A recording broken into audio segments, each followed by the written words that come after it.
if you were on the scene and you were powerful, like, to be honest, like, if you're not in those files, it would be an insult because it just means that you were a bit of a loser. She wrote, your favorite artist has been practicing rituals in a satanic cult where they take babies from other countries and mutilate and kill them as a form of blood sacrifice to their god.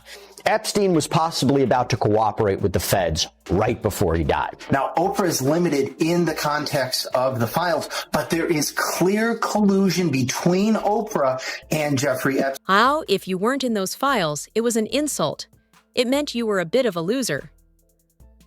Those are the chilling words echoing through the latest explosion of the Epstein saga, and they paint a terrifying picture of how the global elite actually view power.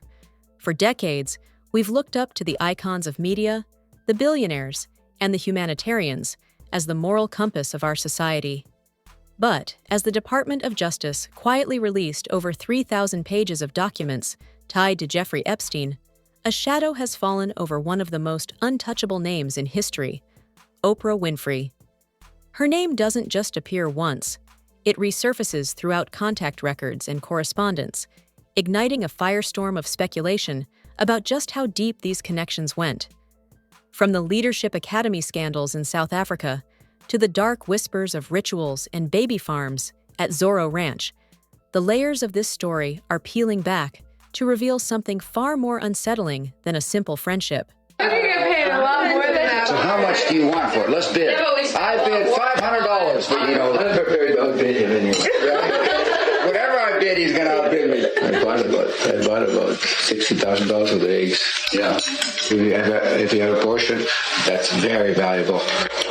Umbilical cord, and placenta, even your period blood is so rich with stem cells. Mm-hmm. We regard it as waste, and it actually should be. It should be captured as recycled, and it shouldn't go to waste. It's life for somebody, It's life for Georgia Roarbush. But no, the best eggs are 60 to 18 years old. Those are the best eggs. 60 to 18 year olds. The older your eggs get, we can. Yeah, that's what I was thinking. So you may not be our top candidate. No, that's fine. I know it's my business anyway.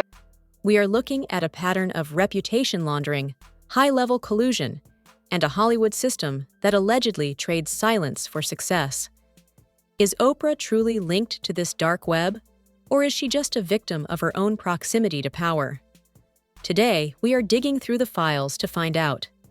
The release of the Epstein documents wasn't just a news cycle. It was a seismic shift in how we view the hierarchy of the world. For years, the public was told that Jeffrey Epstein was a lone wolf, a freak occurrence in the world of high finance. But 3,000 pages of Department of Justice records tell a different story. They tell a story of a web. And at the center of that web, moving through the same social orbits as presidents and princes, we find Oprah Winfrey. Now, we have to be precise here. Being mentioned in a document isn't the same as being convicted in a courtroom. But in the world of optics and influence, mention is a mild word for what we're seeing. Oprah's name appears repeatedly, not just as a passing reference, but within contact directories, email chains, and summarized testimonies. To the critics, the sheer frequency of her name makes the coincidence argument feel increasingly hollow. They argue that Epstein didn't just want to be around rich people, he wanted to be around trusted people. He needed social legitimacy to mask his crimes, and there is no greater source of legitimacy in American culture than the Queen of Media herself. If you look at the records, you see a deliberate attempt by Epstein to rehabilitate his image by leveraging high-reach media figures. This is what investigators call reputation laundering. After his 2008 conviction, where he served a laughably short sentence for soliciting a minor, Epstein didn't go into hiding. He did the opposite. He aggressively pushed his way into humanitarian and scientific circles. He needed human shields. He needed names that the public wouldn't dare question. The collusion becomes more on the nose when you look at the correspondence involving Sarah Ferguson, the Duchess of York. The documents reveal an email from Ferguson to Epstein where she explicitly mentions her upcoming appearance on Oprah's show. This wasn't just a friendly update. It looked like a strategy session. Ferguson wrote to Epstein, telling him she was going on Oprah the next day to discuss her debts and the press about you. She even asked for his advice on how he wanted her to answer. Think about that for a second. We are talking about a guest on the most influential talk show in history, allegedly coordinating her talking points with a convicted sex offender, while the host provides the platform. Epstein's response was a masterclass in PR manipulation, framing himself as someone unfairly characterized who had paid his debt to society. When that interview aired, the public saw a tiny piece of conversation about a billionaire, but the documents suggest that behind the scenes, the narrative was being tightly controlled. This is the collusion that Candace Owens and other critics point to, a bridge between the world's most dangerous predator and the world's most trusted interviewer. But to understand the weight of these connections, we have to look at the patterns. Oprah's career has been defined by her ability to vet people, to find the truth in her guests.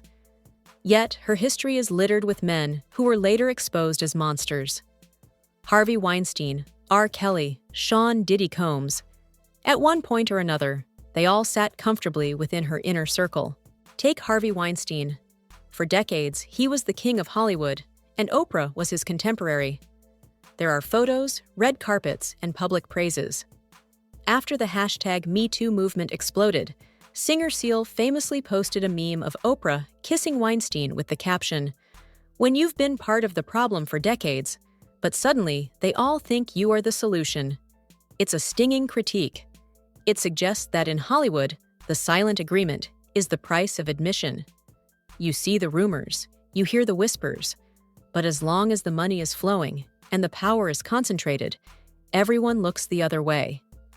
This brings us to the most controversial chapter of Oprah's humanitarian legacy, the Oprah Winfrey Leadership Academy for Girls in South Africa.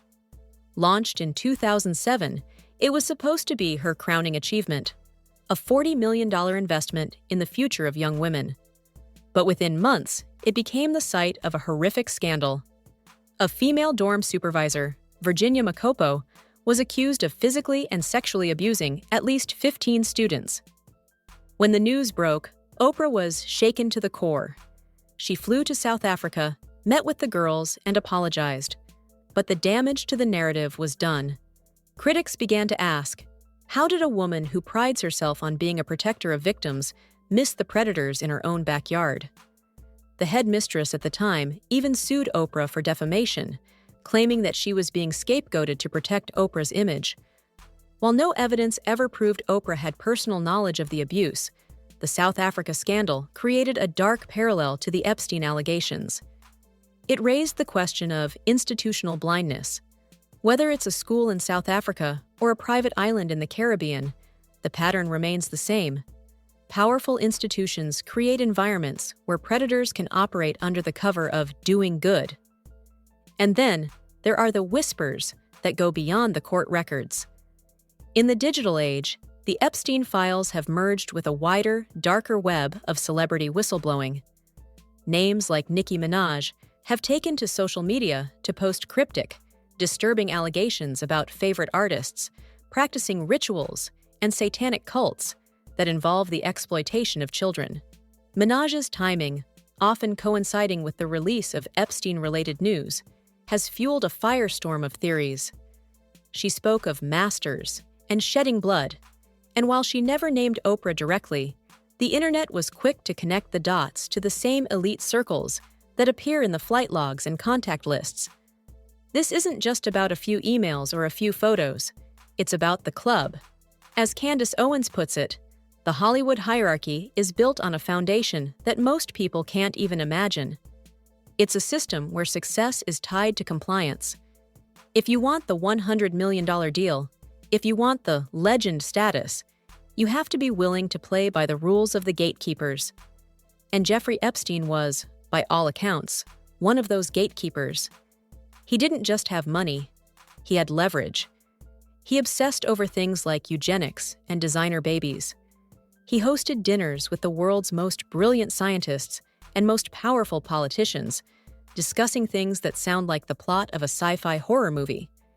He reportedly wanted to turn his New Mexico ranch, the Zoro Ranch, into a baby farm where women would be inseminated with his DNA.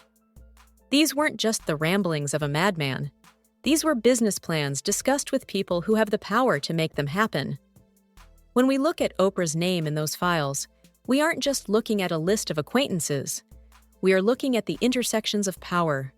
We are looking at a world where the line between humanitarian and facilitator becomes dangerously thin. The files show that Epstein was ordering 23andMe kits as gifts for celebrities, tracking lineages, and talking about human embryos with biohackers like Brian Bishop. The question we have to ask is, why? Why was a man with these fixations welcomed into the homes and offices of the global elite? And why, even after the truth began to leak out, did the association remain a badge of honor for some? As we move into the darker details of the baby farms and the genetic experiments, the role of the human shield becomes even more critical. Because for a project this dark to survive, it needed the brightest lights in the world to keep the public looking the other way. If the social connections between Oprah and Epstein were enough to raise eyebrows, the details buried in the Jon of God files are enough to stop your heart. To understand the gravity of the accusations swirling around Oprah today, you have to look at the figures she didn't just meet, but actively promoted to the world.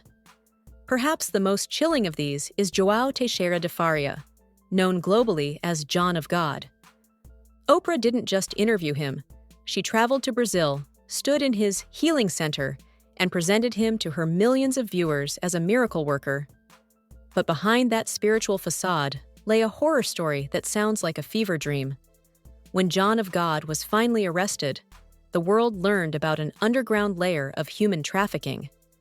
There were allegations of women held as breeding slaves, their babies taken and sold on a black market, or worse, used for organ harvesting. The internet has been quick to draw a straight line between the practices of Jon of God and the alleged plans found in Jeffrey Epstein's files. A viral tweet recently pointed out that Epstein documents reveal a woman stating on record that Epstein offered her money to birth babies for black market use. This is where the narrative shifts from disturbing to demonic. Critics argue that the same elite circle promoting these healers and philanthropists was simultaneously obsessed with the most grotesque forms of human exploitation. And the obsession with biological material doesn't stop with spiritual gurus. It extends into the very science of Hollywood's elite. Take Peter Nygard, a man who once moved in the same high society circles as Oprah and Epstein. Deeply disturbing recordings surfaced of Nygard allegedly making requests for access to fetal remains. In these recordings, the conversation sounds like a business transaction at a meat market. He speaks about the value of aborted fetuses, umbilical cords, and placentas, viewing human waste as a rich source of stem cells. The goal? Eternal life. The recycling of life to fuel the longevity of the ultra-rich. When you hear these powerful men talk about 16 to 18-year-old eggs being the best, it strips away the polish of the red carpet. It reveals a mindset where human beings are nothing more than biological resources. And as the Epstein files show, this wasn't just a fringe hobby, it was a coordinated effort. This brings us to the most cold-blooded plan of all, the Zoro Ranch baby farm. According to sworn testimonies from survivors and insiders, Epstein wasn't just a predator, he was a eugenicist.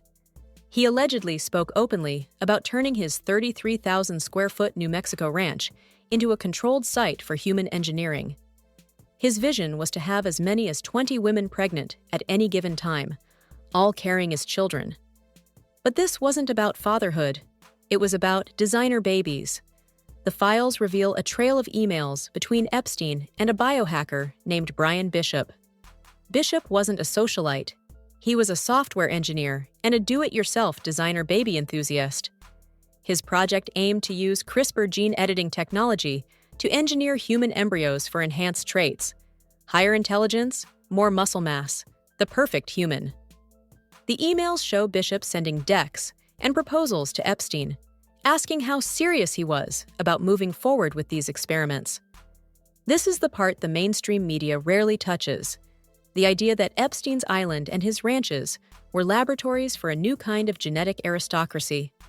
And while this was happening, Epstein was handing out 23andMe kits like party favors to people like Woody Allen, tracking the genetic data of the people in his orbit. The documents even hint at the results of these fixations.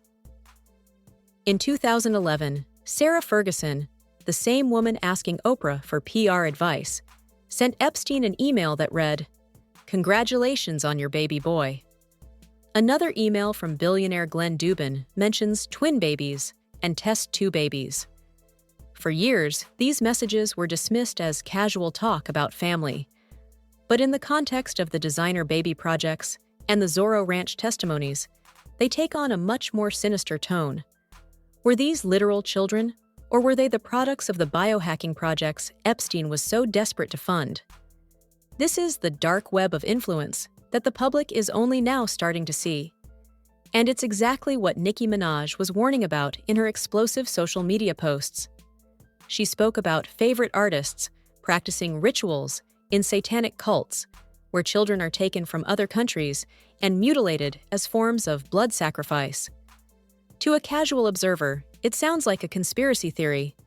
But when you look at the Jon of God breeding farms, the Nygaard fetal remain recordings, and the Epstein eugenics plans, the theory starts to look a lot like a documented reality. Minaj's point was simple. The jig is up. She argued that you cannot have a ton of success in Hollywood without being in the club, because the industry itself was founded upon these dark power dynamics. The club isn't just about fame. It's about what you're willing to overlook. It's about being rewarded for your silence. Consider the salt trap analogy that Dave Chappelle famously used. He described how hunters catch baboons by putting a lump of salt in a hole. The baboon reaches in, grabs the salt, and his fist becomes too large to pull back out. If he just let go of the salt, he'd be free. But he won't. He stays trapped by his own greed. In this analogy, the salt is the $50 million deal, the fame, the legend status. The hunters are the gatekeepers like Epstein. For years, Oprah was the one asking the questions, the one holding the microphone. In a famous interview with Chappelle after he fled to Africa, she subtly reinforced the narrative that he had lost his mind. She asked if he was unstable. Looking back, fans now see that interview in a different light. Was she trying to understand him? Or was she helping the hunters discredit a baboon who had actually managed to let go of the salt? The pattern of reputation laundering and narrative control is the common thread through all of this. Whether it's the DOJ burying files for years or media icons framing the conversation, the goal is to keep the public from seeing the organized nature of these crimes. The files show that Epstein's reach into the highest levels of power, presidents, tech billionaires like Bill Gates, and royal bloodlines, wasn't accidental. It was a structure designed to protect the club. As we look at Bill Gates's involvement, the records become even more explicit. Their meetings weren't just social, they were deliberate encounters that took place years after Epstein's status as a sex offender was public knowledge. There are even claims in the files that Epstein was facilitating medication for Gates and illicit trysts. The question remains, what did Epstein have on these men that made them continue to meet with him? Or better yet, what were they building together that was so important it outweighed the risk of being seen with a monster? The deeper we go into these 3,000 pages, the more we realize that Jeffrey Epstein wasn't the top of the food chain. He was a construct, a middleman designed to move money, gather leverage, and facilitate the darkest desires of the global elite. And as long as his human shields, like Oprah, kept the cameras focused on humanitarian work and living your best life, the breeding farms and the genetic labs could operate in total silence. But that silence is finally breaking. The circle surrounding Jeffrey Epstein doesn't seem to shrink. It expands. Every new document feels less like closure and more like another door being forced open. And with the latest release of 3,000 pages by the Department of Justice, fragments that once looked random are suddenly locking together like pieces of a much darker puzzle. What once sounded like scattered rumors is beginning to feel disturbingly organized. And then there are the names. Not small ones, not forgettable ones. We are talking about the people who shape governments, move markets, and control entire industries. Figures like Brad Karp, the longtime chairman of the prominent law firm Paul Weiss. For decades, Karp was one of the most powerful lawyers on Wall Street, a man who represented the biggest banks and the most influential corporations. But in early 2026, the fallout from the Epstein files finally caught up with him. Karp was forced to step down from his leadership role after a series of emails revealed his extensive interactions with Epstein. Interactions that took place years after Epstein's 2008 conviction. The emails describe a relationship that was anything but professional. There were mentions of once-in-a-lifetime dinners and requests for personal favors, including help getting Karp's son a job in a Woody Allen film production. In one of the most chilling exchanges from March 2019, just months before Epstein's arrest, Karp reviewed a draft court filing aimed at protecting Epstein's original plea deal. He told Epstein the draft was overwhelmingly persuasive, and even remarked that he liked the argument that the victims lied in wait for strategic advantage. Think about that. One of the most respected legal minds in the country was allegedly helping a predator attack the credibility of his victims. This is the collusion that critics say has protected the elite for so long. It's not just about one man's crimes. It's about the army of lawyers, fixers, and media icons who ensured those crimes stayed buried.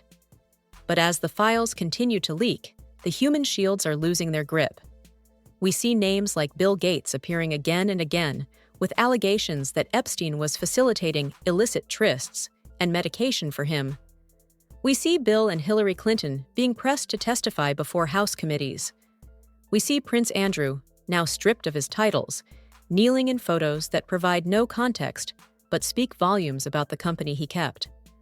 The record shows that Andrew reportedly expressed no regret, suggesting that being on Epstein's list was a sign of status, a signal that you belonged to the highest tier of the global power structure. This brings us to the final, most shocking revelation of all.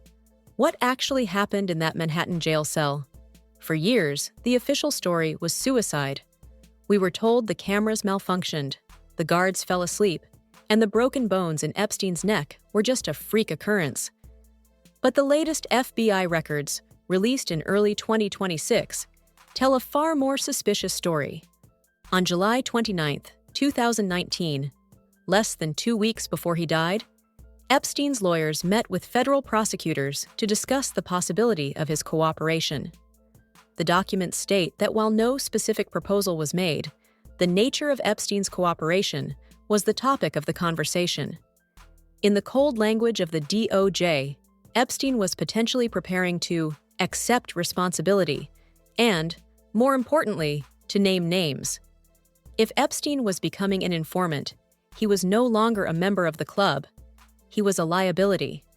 He had information that could implicate billionaires, presidents, and royalty. He knew where the money moved, whose DNA was at Zoro Ranch, and which celebrities had benefited from the reputation laundering he facilitated.